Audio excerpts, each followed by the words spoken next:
Kali ini kita akan membahas lanjutan dari video sebelumnya. Ya, bagi kalian yang belum nonton, silahkan dinonton video sebelumnya sebelum menonton video ini. Oke guys?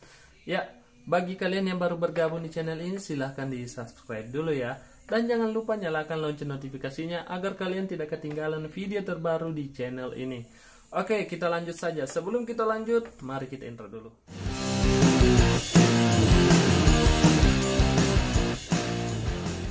Oke, kita akan melanjutkan item berikutnya teman-teman. Ya, dimana item sebelumnya kita sudah membahas 7 item yang bisa membantu kalian dalam membenahi manajemen serta pelayanan di puskesmas. Oke, sekarang kita masuk ke item yang ke-8. Ya, di item yang ke-8 ini yaitu jejaring dan jaringan harus dibenahi.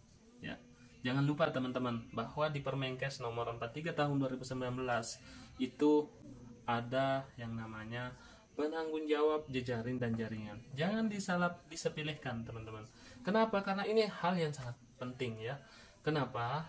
Ya, nanti kita akan bahas ya lebih lanjut ya. Jadi sekilas kita mengutip Permenkes nomor 43 tahun 2019 tentang puskesmas, bahwa salah satu pola struktur organisasi puskesmas yaitu adanya penanggung jawab jaringan pelayanan puskesmas dan jejaring pelayanan kesehatan. Apa sih bedanya jejaring dan jaringan? Silahkan tulis di kolom komentar. Bagi kalian yang belum tahu, simak terus video ini ya. Oke, lanjut. Ini yang jarang dilirik oleh puskesmas dalam penguatan sistemnya. Padahal jejaring dan jaringan ini bertujuan untuk mendukung peningkatan atau meningkatkan aksesibilitas pelayanan. Ya, bagi teman-teman misalnya nih di daerah yang sangat terpencil, ya puskesmas cuma satu. Tapi pustu dan puskesdesnya itu banyak di desa-desa yang terjauh. Biasanya pustu itu ditempatkan di daerah yang paling terjauh dari wilayah kerja puskesmas. Itu adalah jaringan dari puskesmas. Bukan jejaring ya, tapi jaringan dari puskesmas. Jadi teman-teman ya mungkin sudah mengerti ya. Di sini saya hanya mereview sedikit saja. Sedangkan jaringannya itu contohnya pustu, pusling, bidan desa ya, yang ada di desa-desa wilayah kerja puskesmas. Apa yang harus dilakukan oleh penanggung jawab jejaring dan jaringan ini? Yang pertama adalah harus melakukan identifikasi jejaring dan jaringan yang ada di wilayah kerjanya. Kemudian yang kedua, menyusun pembinaan kepada jejaring dan jaringan tersebut tentu harus melibatkan lintas program. Misalnya nih, pembinaan dan pemantauan di apotek ya. Jadi bisa melibatkan apoteker puskesmas untuk melakukan pembinaan atau pemantauan di apotek ya. Contoh lainnya ya, biasanya kita bisa bekerja sama dengan petugas imunisasi dan petugas KYKB saat melakukan supervisi sportif di bidan desa ya. Itu contoh lainnya. Jadi kita biasa melakukan supervisi ke bidan desa yang ada di wilayah kerja puskesmas. Kemudian yang ketiga yaitu dianalisisnya sejauh mana sih hasilnya ya. Kemudian dibuatkan rekomendasi jika ada yang tidak sesuai dengan aturan ya. Jadi yang kedua tadi itu adalah kita misalnya melakukan pembinaan ya kepada kepada jaringan kita, misalnya melakukan supervisi di bidang desa, yang kemudian dianalisis hasilnya ya, yang kemudian dibuatkan rekomendasi jika ada yang tidak sesuai dengan aturan yang ada. Kemudian yang kesembilan ya, yang kesembilan adalah manajemen puskesmas. Tahu teman-teman yang namanya P1, P2, P3? Silahkan ditulis di kolom komentar ya. Ya, kita akan jelaskan sedikit di sini apa sih P1, P2 dan P3 ya. P1, P2, P3 harus diimplementasikan di puskesmas teman-teman. Kenapa? Karena itu sangat penting untuk manajemen puskesmas. Puskesmas itu ibaratnya organisasi. Di dalamnya ada sebuah organisasi. Dan dalam sebuah organisasi itu harus ada manajemen yang berjalan di situ. Nah, kalau di puskesmas ada istilah P1, P2 dan P3.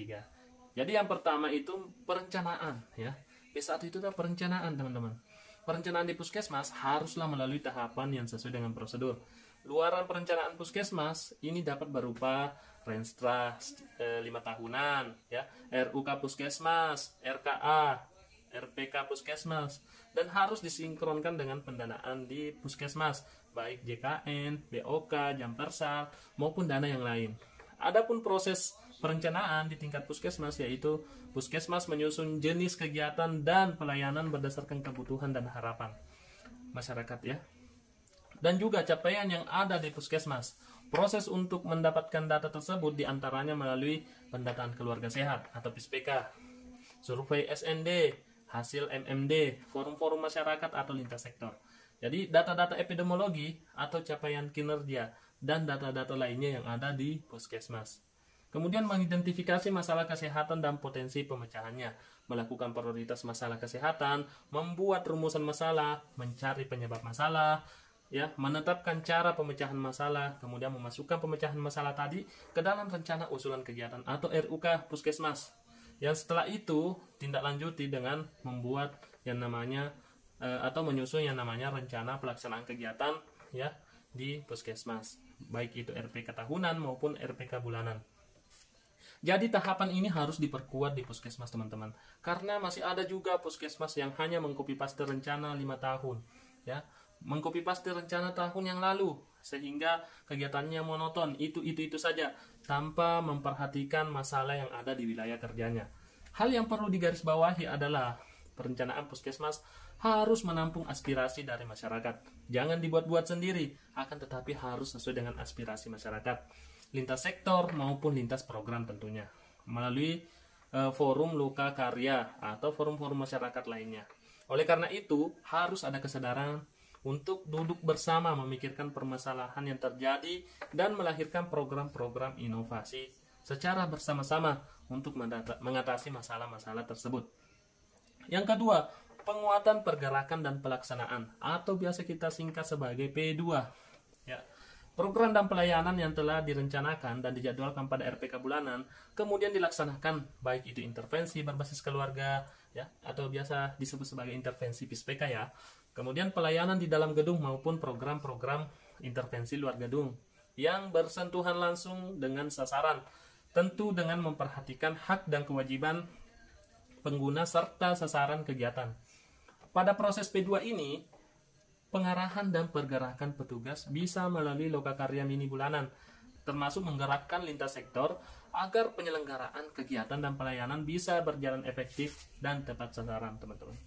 Ya, perlu menjadi catatan bagi teman-teman, ya, yaitu kualitas lokakarya mini bulanan dan lintas sektor ini harus diperhatikan, teman-teman. Jadi jangan asal membuat kegiatan lokakarya mini bulanan ataupun lokakarya mini lintas sektoral. Ini perlu diperhatikan prosedur yang ada di dalamnya. Pemerintah sudah mengeluarkan Permenkes nomor 44 tahun 2016 mengenai manajemen puskesmas dan juga pedoman manajemen puskesmas dengan pendekatan keluarga atau PSPK. Ini sebagai referensi puskesmas utama dalam penguatan pergerakan dan pelaksanaan kegiatan dan pelayanan di puskesmas. Kemudian yang terakhir, yang ketiga adalah pengawasan, pengendalian, dan penilaian. Nah, biasa kita singkat sebagai P3, bukan P3 partai, ya, tapi ini adalah pengawasan, pengendalian, dan penilaian. Untuk pengawasan dapat berupa pengawasan internal yang dilakukan oleh kepala puskesmas, setiap penanggung jawab tim mutu dan tim audit internal. Pengawasan internal bermaksud memonitoring ketepatan jadwal, waktu, tempat, dan sasaran yang dilakukan oleh pimpinan puskesmas dan penanggung jawab kepada pelaksana program atau pelayanan, ya. Jadi ini dilakukan oleh kepala puskesmas dan penanggung jawab program atau penanggung jawab pelayanan yang ada. Misalnya nih, penanggung jawab UKM itu harus melakukan monitoring kepada pelaksana program yang ada di lingkupnya, ya, di bidangnya.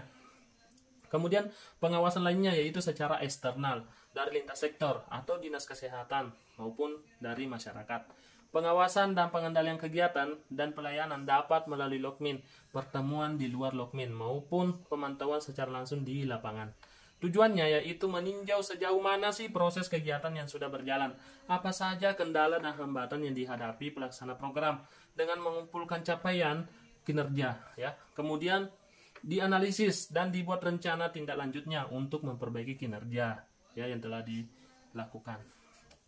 Selain itu juga pengawasan dan pengendalian juga harus melalui lokakarya mini lintas sektor, ya. Prosesnya yaitu meninjau sejauh mana sih kerjasama lintas sektor dan tentunya memperkuat komitmen bersama dalam pelaksanaan kegiatan di lapangan. Pada proses pengawasan dan pengendalian ini juga perlu melakukan evaluasi akses Di antaranya akses informasi, apakah masyarakat mudah mendapatkan informasi dari puskesmas, informasi alur, ya, informasi alur pelayanan gitu, dan tahapan kegiatan lainnya. Dan juga akses menjangkau lokasi kegiatan. Apakah sasaran atau masyarakat mudah menjangkau lokasi kegiatan puskesmas atau tidak? Ya, tentunya disinilah dilakukan pengawasan ya atau monitoring. Jadi penilaian kinerja mengevaluasi sejauh mana sih upaya untuk mencapai indikator kinerja manajerial UKM dan indikator mutu klinis UKP yang sudah disusun di awal tahun. Jadi penilaian kinerja ini dilakukan pertengahan tahun dan di akhir tahun. Biasanya dilakukan 2 kali ya.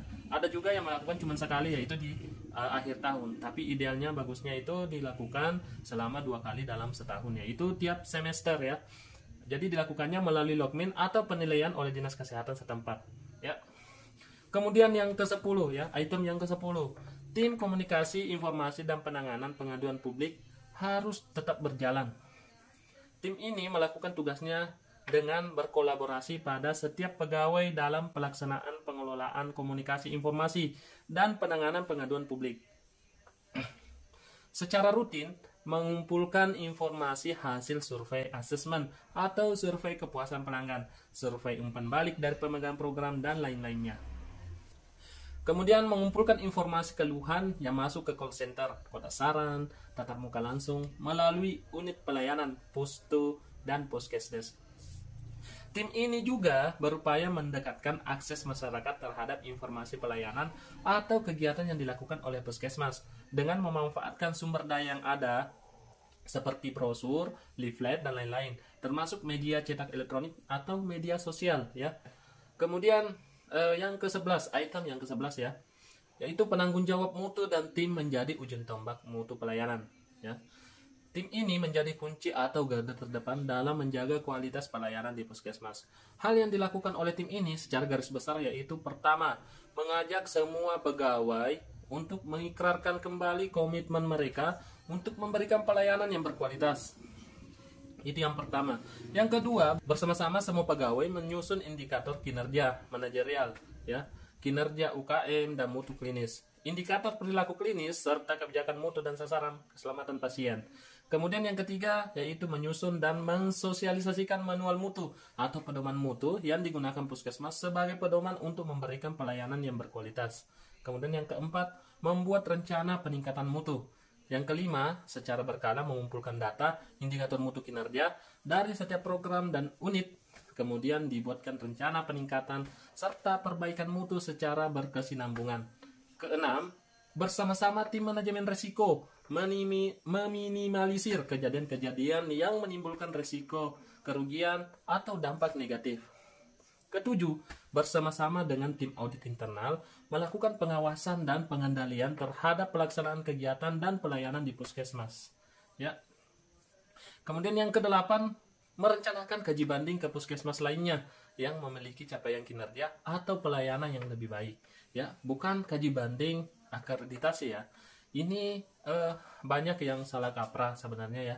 Jadi teman-teman puskesmas itu ketika ingin melakukan kaji banding, jangan melihat akreditasinya ya. Tapi lihatlah bagaimana pencapaian programnya. Apakah masalah di puskesmas kita itu sama dengan masalah puskesmas yang akan didatangi untuk kaji banding ya. Jika sama, maka dilihat capaiannya atau kira-kira apa sih yang mereka lakukan untuk mendobrak capaian mereka sehingga bisa mencapai target yang ditentukan atau target yang kita inginkan. Seperti itu. Jadi bukan kaji banding untuk reakreditasi ya atau kaji banding akreditasi, bukan teman-teman, tapi lebih dari itu ya. Tentunya ya melakukan kaji banding itu untuk melihat capaian kinerja di puskesmas lain yang kemudian ya kita adopsi kemudian dimodifikasi di puskesmas kita, kemudian ya dijadikan sebagai kegiatan inovasi di puskesmas kita. Seperti itu teman-teman untuk kaji bandingnya ya. Jadi jangan salah kaprah. Hal ini bertujuan untuk membandingkan kinerja dengan puskesmas kaji banding dan melihat kiat-kiat yang berhasil dilakukan oleh puskesmas tersebut dalam melaksanakan kegiatan pelayanan ya, seperti itu. Kemudian yang ke-12, item yang ke-12 yaitu membangun mindset biasakan membangun mindset yang benar, bukan membenarkan yang biasa, tapi membiasakan yang benar. Betul sekali teman-teman. Ya, bagi kalian yang suka dengan video seperti ini silahkan di like ya. Dan jika kalian tidak suka silahkan di dislike, nggak apa-apa teman-teman.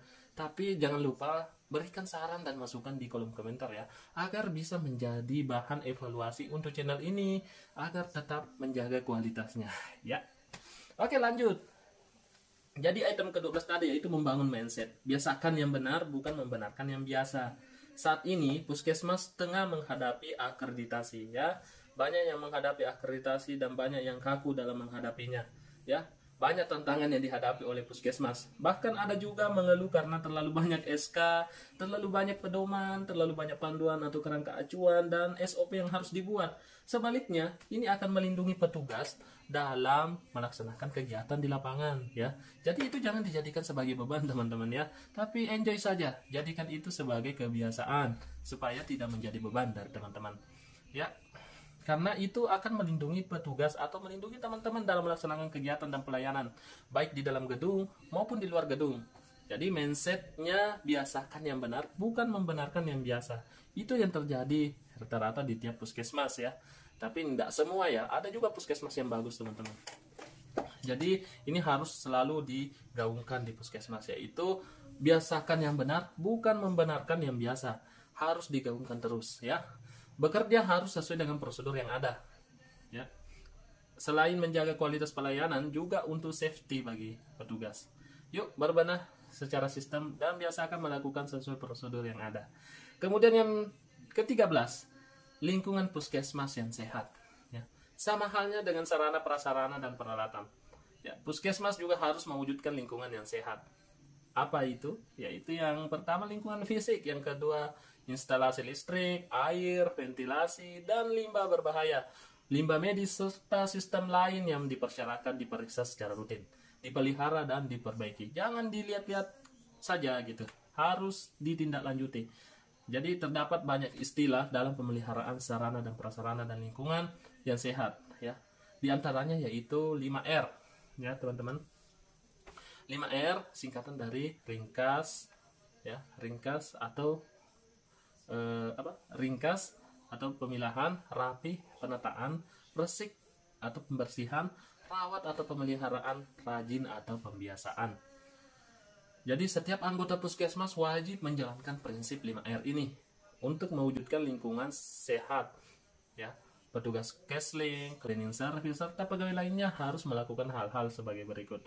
Yang pertama, melakukan inventarisir sistem lingkungan, termasuk inventarisir bahan berbahaya seperti kimia, gas, uap, limbah medis, dan limbah infeksius yang ada di puskesmas tentunya. Kemudian yang kedua, melakukan jadwal pemeliharaan. Harus ada jadwal pemeliharaan teman-teman. Yang ketiga, pemeliharaan, pemantauan, perbaikan lingkungan fisik, instalasi listrik, air, dan lain-lain, serta penanganan bahan berbahaya. Masyarakat sehat dimulai dari puskesmas sehat. Ya. Kemudian yang ke-14, manajemen sarana, prasarana, dan alat medis dan non-medis. Poin ini sangat vital di puskesmas, teman-teman. Namun masih ada juga yang kurang memperhatikan manajemen sarana, prasarana, dan alat-alat. Ada yang membiarkan alat-alat berkarat, kurang terurus, alat sterilisasi kurang, alat-alat ukur tidak dikalibrasi, dan lain sebagainya. Apa yang harus dilakukan dalam manajemen sarana prasarana ini? Pengelolaan barang atau bendahara barang ya yang telah ditunjuk harus memahami uraian tugasnya teman-teman. Bendahara barang pertama-tama membuat inventaris sarana prasarana dan alat-alat medis maupun non medis. Kemudian membuat rencana dan jadwal pemeliharaannya. Persoalan pemeliharaan bukan saja urusan bendahara barang, namun tanggung jawab setiap pegawai baik di puskesmas maupun yang ada di pustu. Melalui checklist pemeliharaan di setiap ruangan, bendahara barang melakukan monitoring. Ya, jadi bendahara barang itu melakukan monitoring rutin untuk mengetahui mana barang atau alat yang memerlukan perbaikan atau kalibrasi.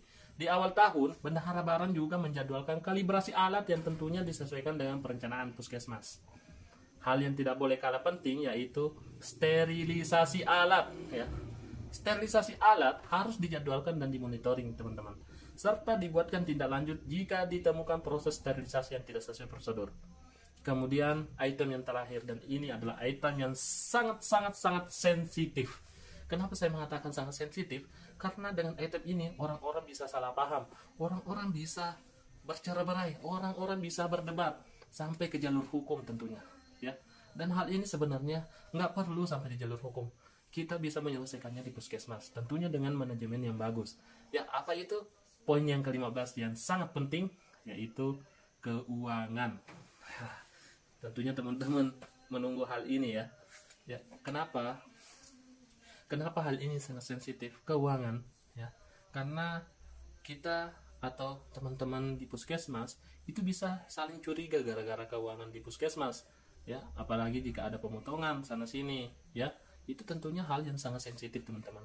Tapi bagi saya, menurut saya, tergantung bagaimana kebijakan dari kepala puskesmas, teman-teman. Jadi jangan terlalu gimana gitu ya.